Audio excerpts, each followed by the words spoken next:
getting beginning to get some bills, so we will be having more as we get into the coming weeks. Before we get started with any business, I wanted to recognize our State Insurance Commissioner, John King. John, if you would please come forward and just say a few words for us, introduce your folks, and just introduce yourself to the committee. Good morning. Morning, sir. I want to introduce myself, my Legislative Affairs Director, Weston Burleson, and Martin Sullivan, my Chief of Staff. You'll see him. Usually we travel at least 3 deep anywhere we go, so you'll see them with us most of the time. Mr. Chairman, thank you very much for allowing me to come and reintroduce myself to this committee, and thank you all for the opportunity to speak with you all this morning. Just want to introduce myself. I took office in July of 1919, so this is the second legislative session. So I don't have as shaky knees as I did last time I was before y'all, but it's still in awe of the great work that takes place in this committee. I have a law enforcement background, so I used to be the chief of police at Doraville, and I started with the Atlanta Police Department many years ago. So it's something that has brought me a lifetime of service, and I look forward to working with you all very closely to continue serving the citizens of Georgia. I also have a military background. I'm a military officer assigned to U.S. Army North, so I'm a National Guard officer who works very closely. And last year, I've been a little busy. The chairman gets my calls from all over the United States, but I've been working on the COVID front, bringing military medical providers into some of the hardest hit parts of our country. Just came back from the Navajo Nation, the Indian reservation in northern New Mexico, where that area was hit really, really hard. So we bring in military medical capacity to provide relief to those hospitals, and then also spend a little time in California and New Mexico and in Arizona. And I'll tell you, I've never been so glad to be a citizen of Georgia. Because I tell you, even though we have our challenges, we don't have the kind of challenges that they have. They've made a series of decisions that I think is hurting them. It's going to hurt them in this recovery, and it's fascinating learning how they approach their problem sets and working with their legislative leaders. Big difference between how we work together or try really hard to work together in this state versus what they see in those states. This is my second session as a commissioner, and I very much enjoy the working relationship that I have with this committee. I know there's some new faces here, but there's some folks that I call repeat offenders that I have a close relationship with, and helped us carry some important bills to fruition. I wanted to give you all a quick list of just some quick priorities that we have. We work very hard right now to get our Consumer Services Division. And these are employees of the Insurance Department that answer the public's questions when it comes to people. You all know insurance is a complicated industry. And so you need to have a Consumer Services Department that answers our citizens' questions and intercedes with them. I ask you all to take advantage of that. When you have constituents that have complicated questions, please give us a shot to try to help solve some of those questions. We are the advocate for the people. And I'm very grateful that you all give us a lot of tools to be able to resolve our citizens, the challenges when it comes to the industry. We work on agent licensing. So all agents that they're doing business in the state of Georgia, we process their applications. We screen them. We want to make sure that if you're going to give them access to your home, to your business, that these are folks that the good character. They did, because you're giving them a lot of your trust. You give them a lot of your personal information. And so these agents ought to be the best of our citizens. So we pay a lot of attention to the kind of standards that we have for our agent licensing. And on top of that, I'm the state fire marshal. So we conduct plan reviews, inspections, all the way from elevators to boilers, carnival rides. And we provide fire arson investigators to a lot of our rural fire departments who we spend a lot of time supporting. this season right now, we get a lot of fires, especially residential fires. We still have a challenge in Georgia. We lose a lot of our citizens because of, heaters, they're installed improperly. So we work very closely with your fire chiefs, with your fire departments to support them. I want to just, come and reintroduce myself, but just please take advantage of our agency. We're here to serve you and work with you. It's obviously in our best interest that you pass good legislation because you all give us the tools so we can go and protect Georgians. With that, I appreciate it, Mr. Chairman, the opportunity to introduce myself in our agency. Thank you, John. Commissioner, we appreciate you It's being here Johnson. this morning. Okay, well, I've known you for a while now, and we have that shared law enforcement background and military, so I certainly appreciate you and all that you do and your team. Committee members, if you have legislation and you really need to get some or have an idea, Weston Burleson at the Commissioner's office is a good resource for you as it concerns anything that might be pertinent from their perspective. So getting that input from them would certainly be good in helping you craft a good bill. So I just want to say thank you very much for being here this morning. Thank you for all that you do, and look forward to working with you. Committee members, I have Weston, some cards here for Weston Burleson if you would need that contact information. So you'll feel free to see me afterwards if you would like to take one of his cards with that contact information. So thank you very much. We appreciate you being here. Committee members, appreciate each of you being here this morning. We have some new members to the committee too. I don't have a total list of those yet. I look around, I see Tyler Paul over there.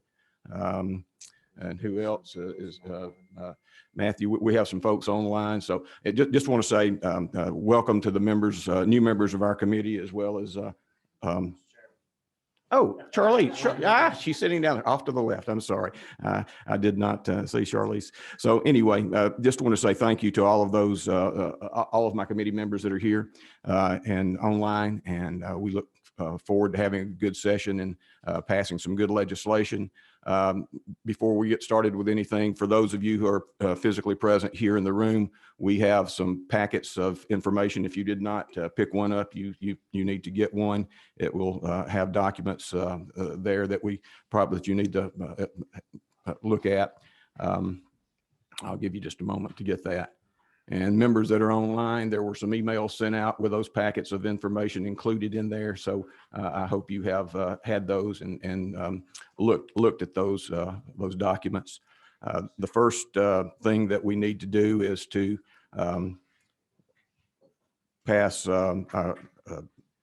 approve our committee rules. The committee rules are the same rules that we've been operating on for many years. Take a moment to look over those, but we will be operating on a subcommittee system. I have placed also one of the documents. We have 3 subcommittees: property casualty, life and health, and administrative licensing. Steve Tarvin is will head up property casualty, Darlene Taylor, life and health, and Karen Mathiak, administrative and licensing. As bills come in, they will be assigned to the various subcommittees for initial consideration. So just to give you a heads up as to how we're going to proceed. Having looked at those committee rules, I would entertain a motion to approve. Second. Okay. Any comments? Any questions? Yes.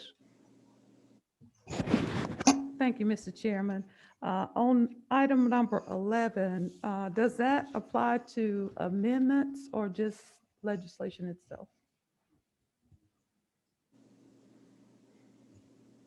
Legislative Council drafting with a 24-hour lead time.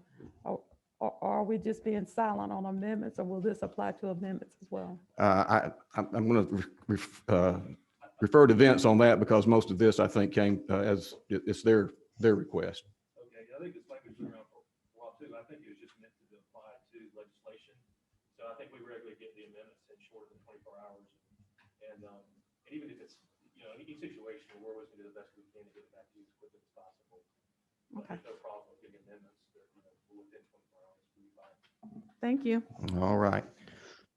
You have a motion? Second.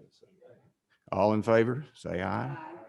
All in favor online, like sign. Aye. Aye. Aye. All right. Very good. Well, thank you. So we've adopted our rules. As I said, most bills are going to, most every bill will likely go through the subcommittee process, except for the one that we have on the calendar this morning. The only reason we're using this one is because it passed the committee last year and passed the House and just got caught up over at the Senate, did not make it through the process. So we are looking at House Bill 205, and that's sponsored by Representative Noel Williams. You can either make your presentation from there, or you can go forward, whichever you would prefer. All right, sir. Very good. Do you have anyone with you this morning that wishes to speak to it? I think I should be okay, but if, Okay, very if good. I have to phone a friend. Very good. All then right. I got one back there. But like you said, Mr. Chairman, thank you for allowing me the opportunity and for sitting back here instead of up front. But like you said, we've passed this out of the House the previous 2 years. And last year, like you said, COVID kind of caught things up and we were all scrambling to get out of here. And this model House Bill 205, it was recommended by the National Association of Insurance Commissioners for this bill to be presented, as well as the Georgia Department of Insurance was very happy with everything that this bill says. And if you'll permit me, I'm going to hit the highlights. The travel insurance industry does not always fit easily into standard interpretation of current insurance laws. This is a comprehensive, uniform regulatory framework as provided will clarify current law to apply to the unique aspects of travel insurance while establishing a level playing field among travel insurance providers to benefit consumers by standardizing protections and requirements and encouraging fair, competitive market participants. This policy establishes uniform meanings of key terms. It regulates the travel industry in a forward-looking manner by clarifying permissible sales practices and the applicability of states' unfair trade practice law, prohibits the practice of opt-out sales, imposes explicit consumer disclosure in addition to what the state's insurance law otherwise mandates, provides that travel insurance may be sold via individual, group, or blanket policies.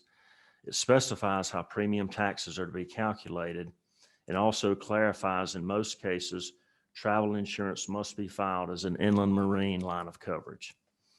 Consumers deserve travel protection laws that work for them. This proposed legislation would create an efficient, effective regulatory framework by clarifying current law to regulate the travel insurance industry in a manner benefiting consumers. The Georgia General Assembly will be assisting consumers, the industry, and regulators by setting clear rules of the road that will become more uniform across the country, as other legislators have also enacted this piece of legislation. With regards to COVID, there are a few snippets from the travel insurance talking points. In response to COVID-19, our members continue to sell their products, which remain valuable to their customers as normal trip cancellation and trip interruption emergency medical claims arise. Now, these are going to be with each company. Of course, they're going to have different standards, but it's protecting the consumers to offer that in wake of, the COVID-19, which we all face today. Customers should also contact their travel provider prior to canceling their travel arrangements, as some providers are allowing customers to cancel their trips and receive a refund or change their date of travel without fees when traveling to a COVID-19 affected destination. All right, sir. And Mr. Chairman, that is the highlights of LC 460370. I'm sorry I did not announce that to begin with. Yes, please do that. All right. Well, committee members, you've heard the presentation of the bill. I see that we have a few questions. Representative Gullett, what's your mic number? 13. Okay, go ahead. Thank you, Mr. Chairman. Representative, is this the same exact language as that was no changes at all from last year? Yeah, the only change was it clarified the opt-out sales practice. So you're not automatically included. You can opt out. That practice was added to the language, Okay, thank you. and that's the only change in there. Any other questions? From online, do we have any questions from our online members? All right, very good.